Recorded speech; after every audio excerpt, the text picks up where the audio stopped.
안녕하십니까? 글쓰기 교수입니다.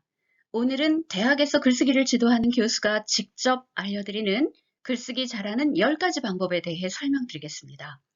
오늘 알려드리는 방법들을 글쓰기에 적용한다면 자신의 글이 점점 수준 높게 변화하는 것을 경험하시게 되고 글쓰기의 진정한 기쁨을 느끼게 될 것입니다. 첫 번째 방법은 대가의 책을 정독하고 필사하라는 것입니다. 글을 잘 쓰기 위해 책을 많이 읽어야 한다는 것은 너무나 당연한 말입니다. 인풋이 있어야 아웃풋이 있는 것처럼 여러 번 강조할 수밖에 없습니다. 이때 정독으로 세밀히 읽으면서 글이 주는 메시지와 다른 작가들의 구성 능력, 내용 전개와 흐름, 표현력 등을 익히고 필자의 생각이나 논리가 어떻게 펼쳐가는지 알아가는 것이 중요합니다.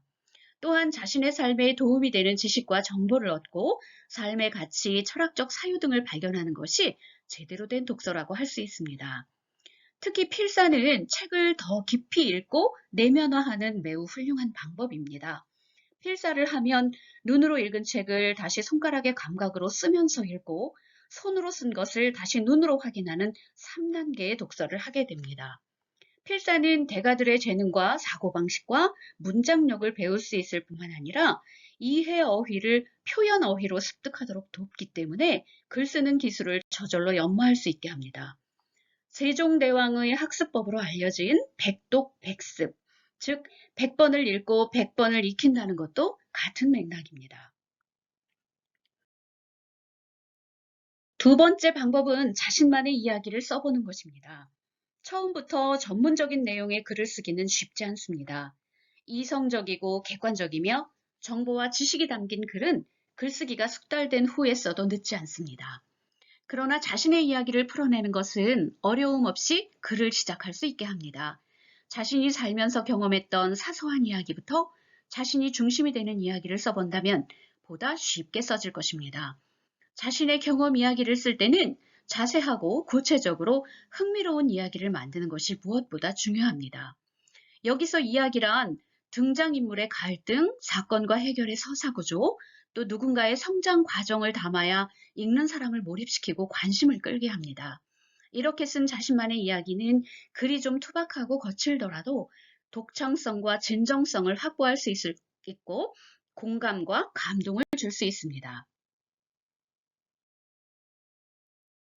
세 번째 방법은 글쓰기도 악기를 배우는 것처럼 연습이 필요하다는 것입니다. 자주 많이 써봐야 글 쓰는 방법을 더 쉽게 익히게 됩니다. 편지 쓰기, 일기 쓰기와 같이 익숙하고 쉬운 종류의 글부터 짧게라도 자주 매일 써보는 연습을 하는 것이 좋습니다. 만일 시간이 여의치 않으면 일주일에 한 편 혹은 일주일에 2편씩이라도 꾸준히 써보는 것이 중요합니다. 예를 들어 책을 읽은 후에 누군가 친한 사람에게 편지를 쓰듯이 책을 소개하고 자신의 감상이나 의견을 적는 것입니다. 또 일기처럼 매일 생기는 일상의 사소한 이야기들을 써보는 것도 큰 도움이 됩니다. 네 번째 방법은 항상 독자를 생각하며 글을 쓰는 것입니다. 글의 가치는 독자로부터 만들어진다고 해도 과언이 아닙니다. 아무리 자신이 글을 잘 썼다고 생각해도 독자가 인정하지 않는 글은 잘 쓴 글이라고 하기 어렵습니다. 자신만 알아듣는 어휘로 자신만의 논리를 펼치는 글은 독자에게 좋은 평가를 받을 수 없습니다. 항상 읽는 사람이 어떻게 이해할 것인가를 고려하면서 자신 스스로 냉정한 독자가 되어 공감, 긍정, 감동, 사고력 등의 도움을 줄 수 있는 글을 쓰도록 노력해야 합니다.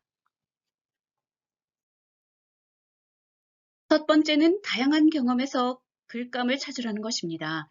사실 글감은 자신의 주변에 널려 있습니다. 친구와의 만남, 일상적인 생활의 이야기, 학교나 직장에서 있었던 일, 독서 내용, TV나 영화에 대한 내용이나 또 여행의 경험 등등 모두 글의 소재가 됩니다. 이런 자신의 경험들을 있었던 사실 그대로 쓰면서 스토리를 넣는 것입니다. 이때 억지스러운 내용을 써놓는 것은 자칫 진정성을 의심받고 신뢰를 얻지 못하는 글이 될 수 있습니다. 그러므로 경험했던 이야기들을 풍부하고 자세히 표현하면서 자신의 생각이나 감상을 넣는다면 매력적인 자신만의 글이 될 것입니다. 여섯 번째는 글쓰기 자료인 컨텐츠 노트를 만드는 것입니다. 컨텐츠 노트는 자신의 다양한 경험에서 얻은 내용이나 대화에서 들은 것, 책에서 읽은 중요한 부분, 영화의 중요 장면이나 대사, 인생을 밝히는 명언, TV에서 본 다큐멘터리의 내용 등 일상생활에 유용한 정보나 기사 등등이 모든 자료들을 나만의 글감 노트라고 할 수 있는 것입니다. 이렇게 컨텐츠 노트를 만들어 두면 필요한 글을 쓸 때 내용을 풍부하고 설득력 있게 만드는 재료가 되고 인용할 구절로 사용할 수 있을 뿐만 아니라 문장 표현에도 큰 도움이 될 것입니다. 일곱 번째는 생각하는 근육을 키우는 것입니다. 글쓰기는 자신만의 생각을 논리적으로 적는 일입니다. 생각이란 과학적으로 사고하는 것으로 원인, 이유, 증명, 해결 방법, 자세한 관찰을 비롯해서 논리적인 의견이나 감상 등 아이디어들을 포함합니다. 만일 글을 쓸 때 자신이 어떤 의견을 가지고 진술해 나간다면 자신의 의견과 생각을 뒷받침하는 이유나 사례나 예화 등을 연결해 가면서 글을 논리적으로 입체화시켜야 합니다. 예를 들어 일기를 쓴다고 하더라도 그날 하루의 일을 나열하는 것이 아니고 일어난 상황이나 사건, 경험에 대한 내용과 함께 그것에 대한 자신의 느낌이나 성찰, 고민과 해결의 아이디어 등을 연결하여 적어보고 그런 과정이 반복되면서 생각의 힘은 조금씩 길러질 것입니다. 생각하는 근육을 좀 더 기르고 싶다면 저 개인적으로 루트 번스타인 부부가 쓴 책 생각의 탄생을 읽어보시길 권합니다. 여덟 번째는 자신의 쓴 글을 수없이 고치고 또 고치라는 것입니다. 자신이 쓴 글의 첫 번째 독자는 자기 자신입니다. 스스로 냉정한 독자가 되어 자신의 글을 여러 번 고쳐야 좋은 글이 됩니다. 노벨 문학상을 받은 노인과 바다의 작가 해밍웨이는 자신의 초고를 걸레와 같다라고 표현하면서 좋은 글을 만들기 위해서는 무수한 수정이 필요함을 강조한 것으로 유명합니다. 그런데 글을 고칠 때는 글을 쓴 후 바로 고치는 것은 바람직하지 않습니다. 왜냐하면 글 쓸 때의 감정선이 그대로 남아 있어서 자신의 글을 객관적인 시각으로 수정하기 어렵습니다.